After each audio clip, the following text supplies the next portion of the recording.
Hi guys, welcome to Africa's Talking podcast.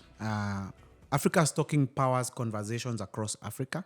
We power the communication between businesses, governments, and organizations of all sizes and their customers and citizens on our SMS, USSD, airtime, and voice gateways and APIs. Africa's Talking also supports GDPR data compliant communication on our future-ready customer data platform, Illyrian. Today we talk to Dr. Weche and Teddy Warrior.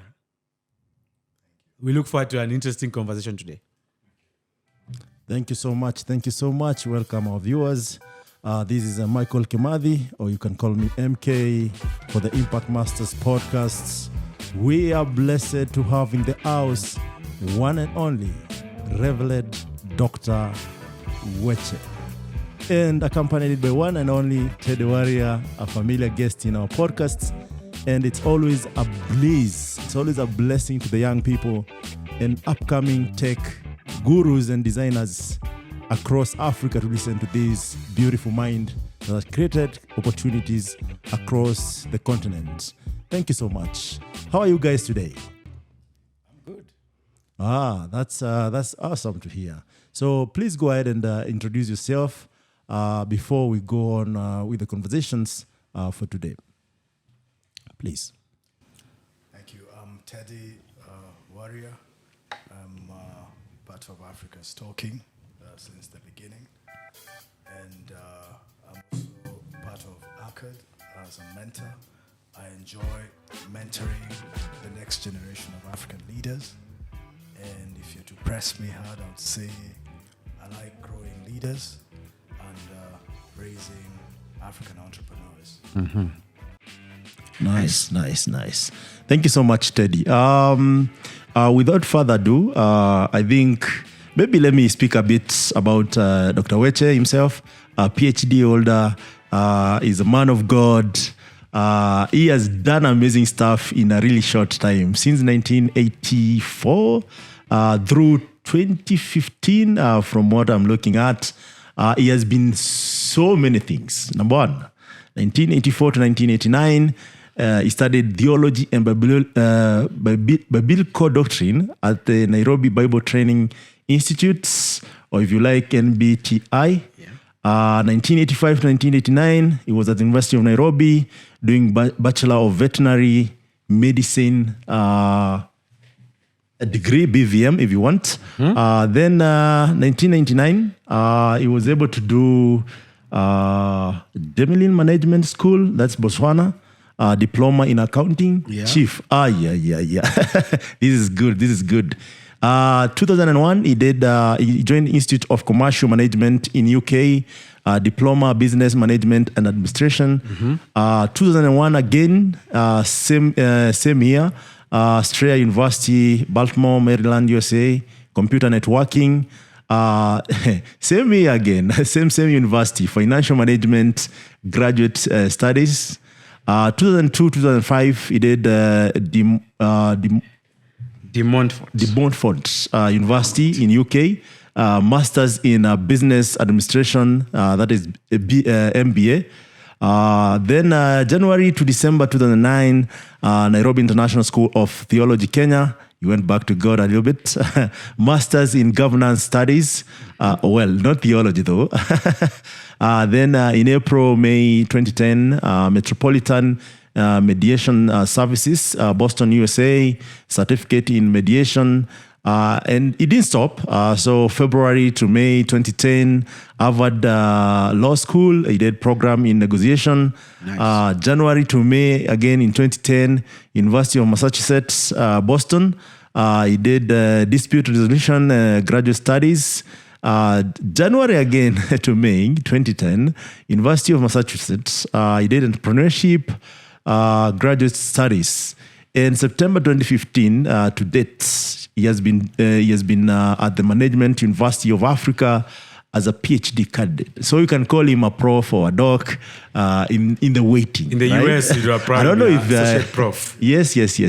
Chief. It looks, if you look at the education side of things, it has metaphor. You've started with animals, and you've gone to tech a little bit, and then you've come to like people resolving issues. How do you carry out negotiation? I would like to hear from you because some of us just do an undergrad and we are good, and then maybe we go and do an MBA after 10 years, and then maybe after that you feel like unless I want to be a lecturer or a professor somewhere, then I go back to school. So what advice is this journey? Because it's kind of interesting. Yeah. Well, the journey, first of all, is advised by a lot of curiosity. Yep. Not being satisfied with just the information that we're kind of thrown at. Tom, Dick, and Harry. So, for example, as a born-again Christian, I had challenges with some of the answers that I received from either the pulpit when I sat in or the Christian Union. And when you ask hard questions, they start getting upset. Yeah. So the easier thing to do is just go and do theology studies. That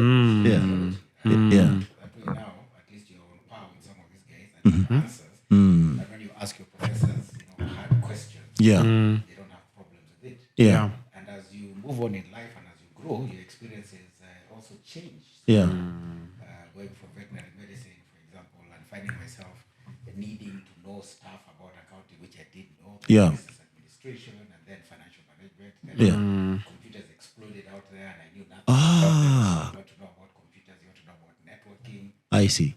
And then thereafter, getting myself into a situation where, as I now became politically active, I realized, hey, wait a minute, I don't know much about governance.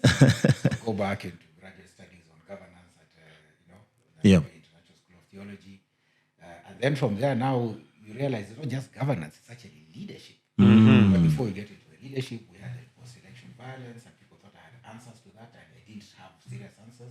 Interesting. I went and studied dispute resolution in Boston. And while I was there, the professors are the ones who shoved us now into Harvard Law School to do the problem of negotiation. So sometimes you go into one place and then other doors open. And then thereafter, The land of opportunity. Yeah. so to speak. And while you are there, you start realizing, but wait a minute, there's a fine line between just negotiation and there's mediation and there's arbitration. And you have to study all of those separate. So that's why I have those other extra things that I studied. And then having come back now to Kenya and now getting more involved with the political leadership, then I realized I really don't know much about leadership per se. Yes. Hence, go back and do a PhD. Yeah, that's something, because it sounds like most of what you did was more of there's a need, right? And I like it because sometimes we ignore most of the problems because we feel like we're not well equipped, we're not educated enough to face them. But for you, you're like, people are fighting in 207, or there's dispute resolution that is needed, and then you go back to school. Yeah. You come back and you are well prepared. That's interesting, I think. You think you're well prepared until you meet Martha Karua. What's up? Nothing. You meet her at Harvard Law School. Okay. Utajua haujui.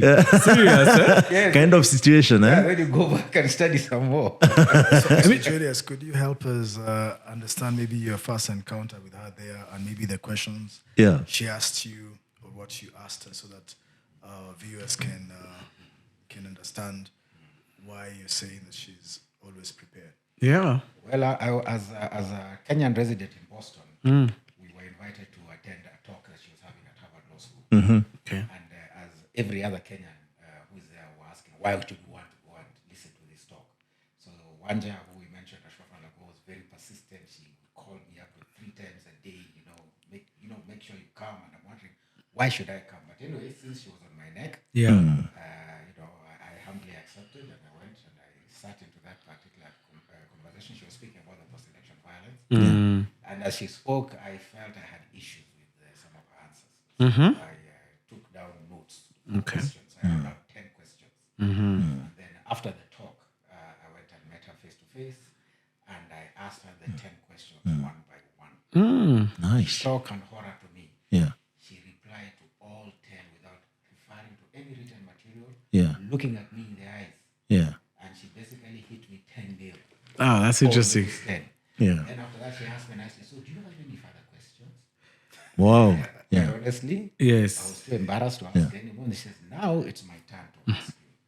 when are you going to bring your skills to Kenya so that you can add value to the Kenyan people? And of course, I had no intention of doing that at that point. Most people in the diaspora, you have to sweet talk them better than just please come back. The land of Kanani. Yes. Please bring Yes. your mic.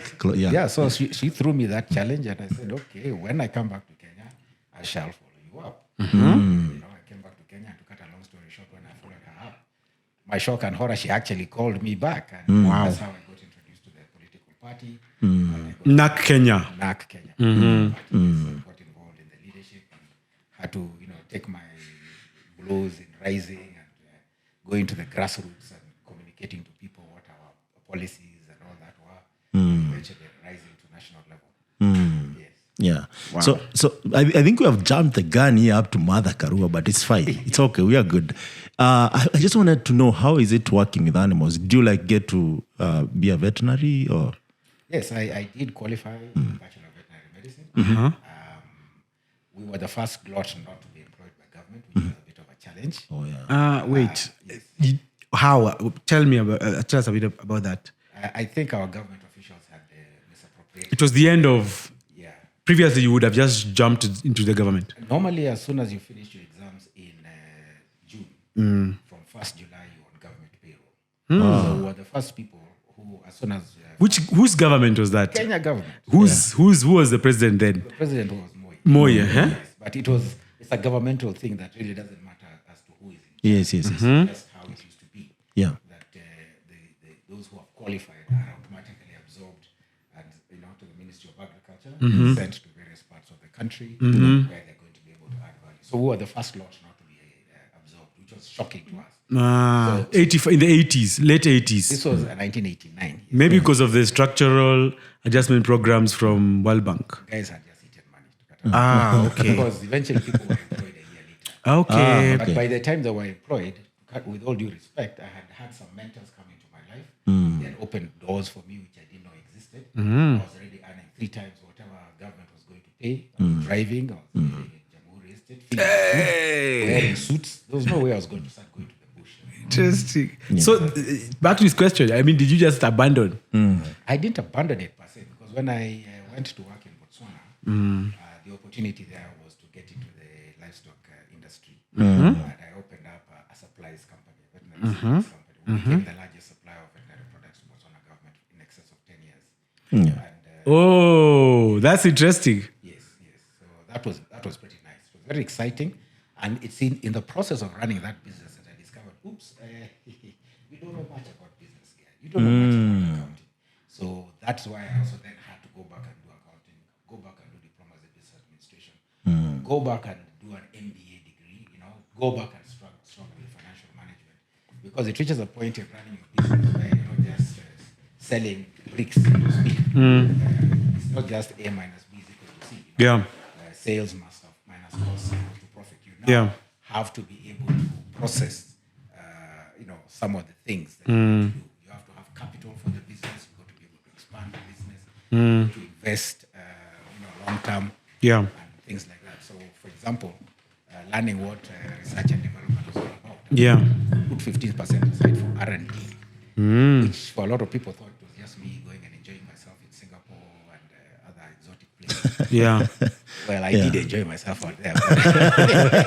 A man has to enjoy himself. A man has to enjoy himself as you do R&D. Without R&D, you're half dead in your business. Yeah. Yes. Yeah. You may want to talk more about this Botswana gig. How did you get there before even? Because that's it's like a random event, it looks like, but maybe not. It was not too random.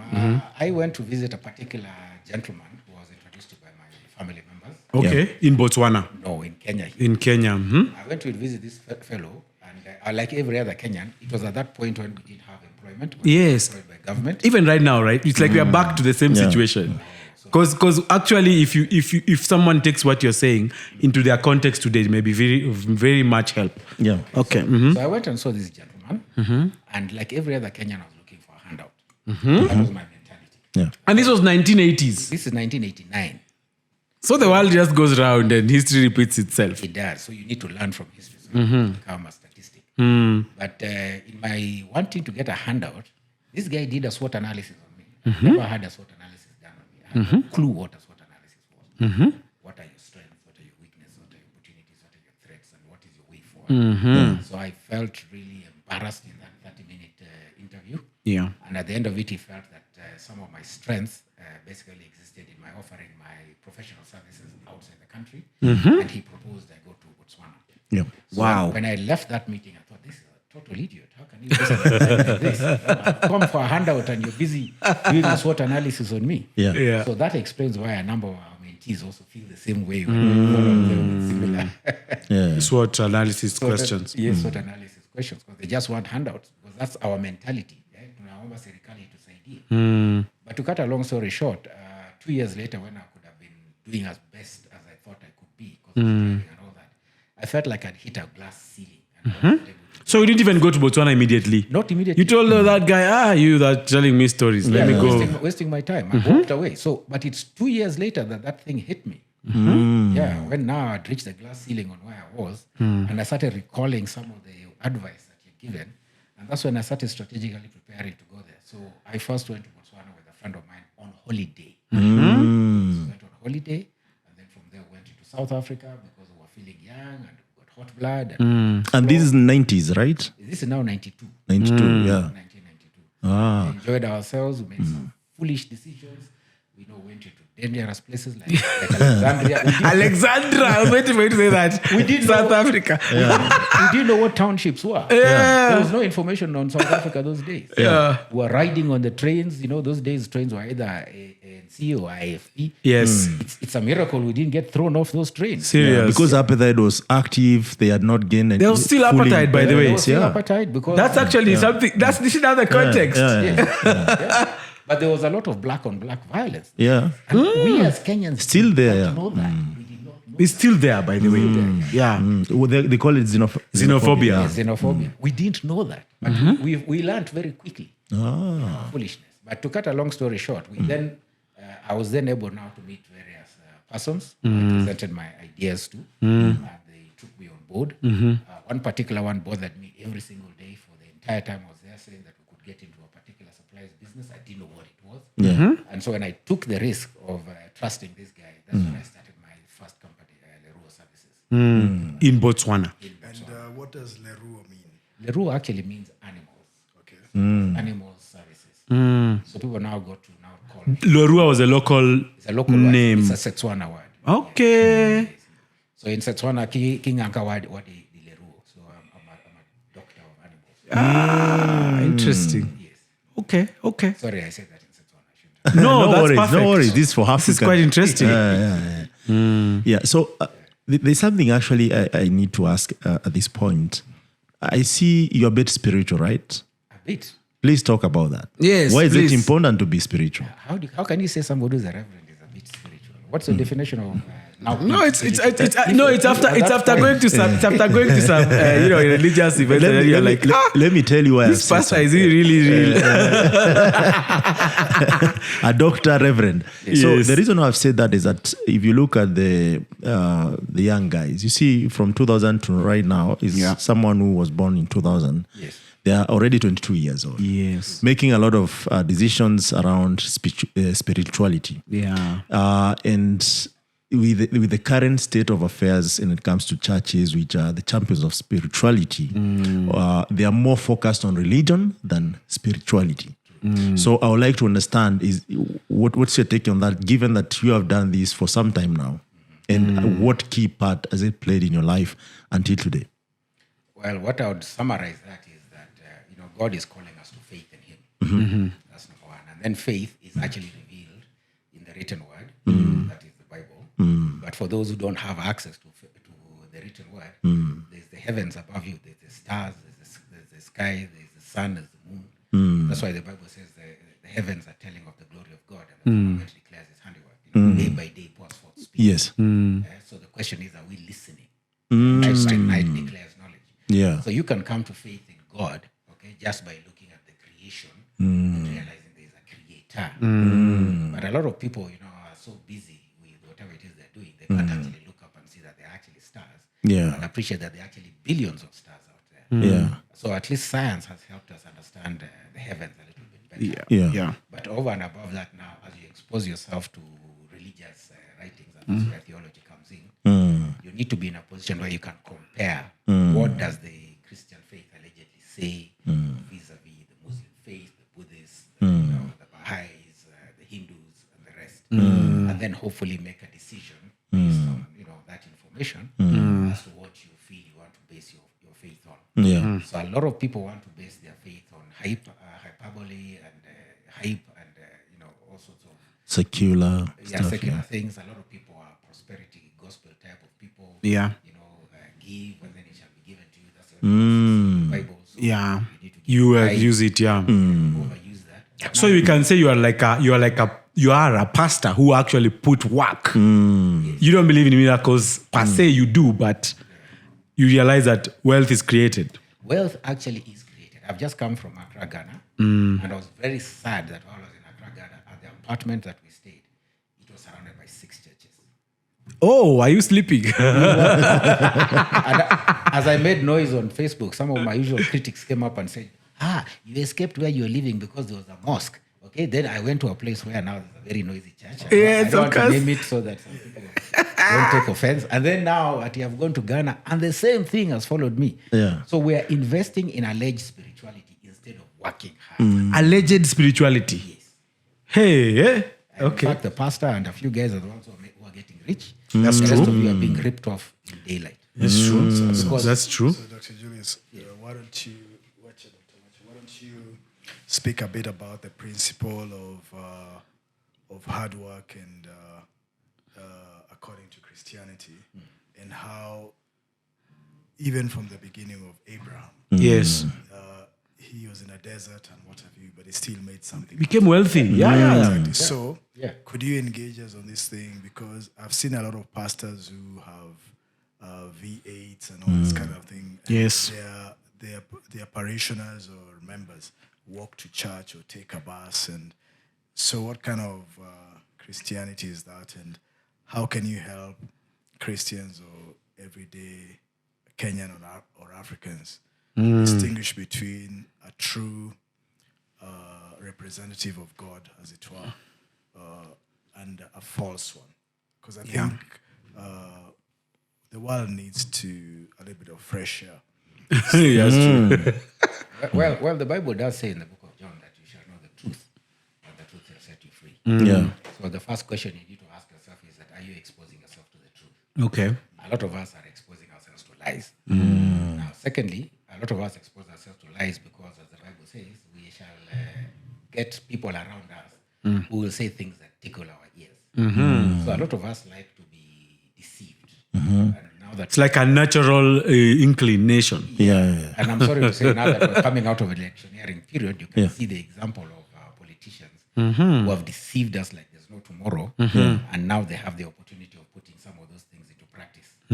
So we like to be deceived. So we like to be told, if you just sprinkle this holy water on you, all those problems will go. But guess what? You just need to bring in 1,000 shillings or $50 or so many rands. Yeah. And all that is going to do. So that's what we like to hear. Yeah. But we do not understand Galatians 6:9-10 that says, do not be deceived, God will not be mocked. What a person sows, that they shall reap.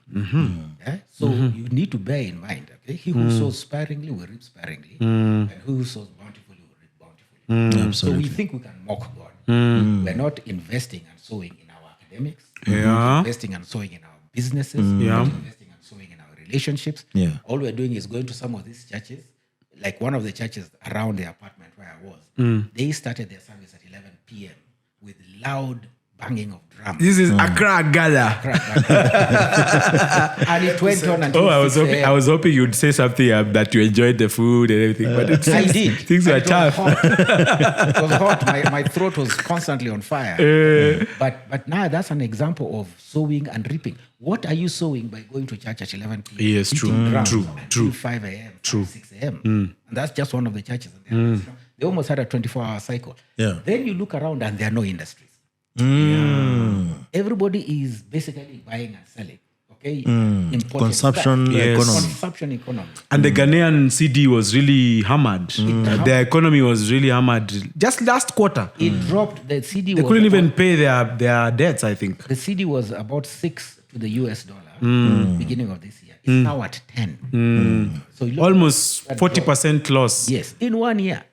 In 6 months. Yeah, in 6 months. But I'm just saying within that period. Yeah, but my point is, the people are busy doing what? Going to these services, deceiving themselves that a little bit of sprinkled water and some of these things are automatically going to change or whatever. You are not working in terms of actually doing work that is going to result in, like a farmer sowing Creation of wealth. and then reaping. Yeah. So my colleagues that I went with, and they can attest to me, went out one day wanting to buy vegetables. They couldn't get vegetables. Skuma, cabbage, nini. Hakuna. Nobody is growing those things. Yet there's a demand. There's a demand for those things. And there's land, okay? And in the area where we stayed, with all due respect, and I'm not putting down the citizens of the country, it was like a construction zone because half the place had mansions that were being built, but they are half built.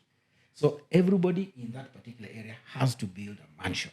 Wow. It's such a pressure to build mansion. I think most Ghanaians, they believe that one of the best ways of investing is in building houses or mansions for rent. Okay. So it's their thing. It's like also almost in Kenya here, where people, once they get a little money, the first thing they think about is buying an acre. Exactly. An acre of Boroti maguta. Yes.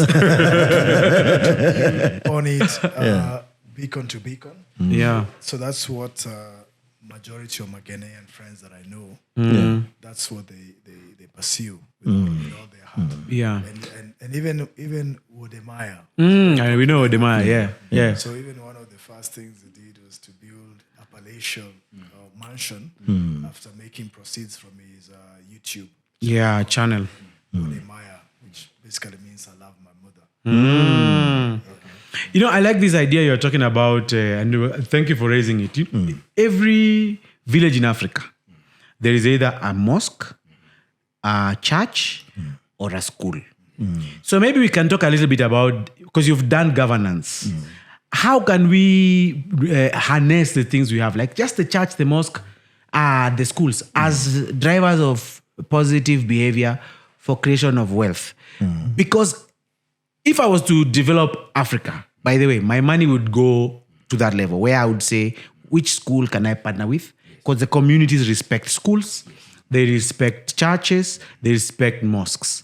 So, like, as a reverend, how have you seen any initiatives to create wealth at that level? And is it feasible to say that creating wealth in Africa could be driven by an objective religious setup at the grassroots? The answer is yes. The challenge is that the leaders in those places don't understand what you've just said. Therefore, they are always going to be out there looking for themselves.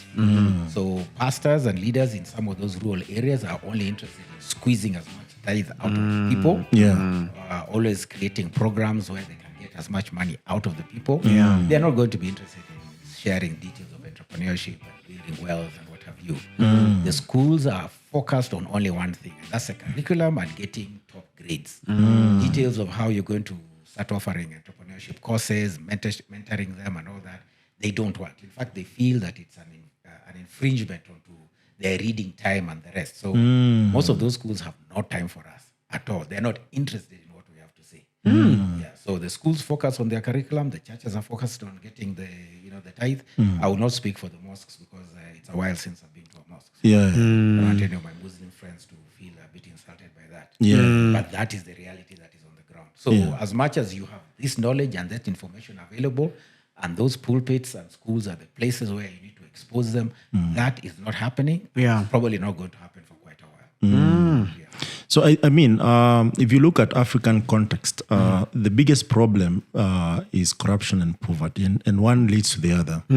And when I was trying to personally, impact change, I realized actually the change can only be done through mindset change. And one of those things that actually these leaders you're talking about, they don't want people to be exposed to a better mindset. Like if I get money, even here in Kenya, I think it's quite obvious. Most guys are like, if you get money, there are 3, 4, 5 path. Number one is maybe get married. Number two, get yourself a plot. If you're able, maybe build something. If you're not able to build, just get a plot or a shamba and Let it a land appreciate. and let it appreciate. That works But also. you and I know, if you do the math, to some extent, that's not an investment, right?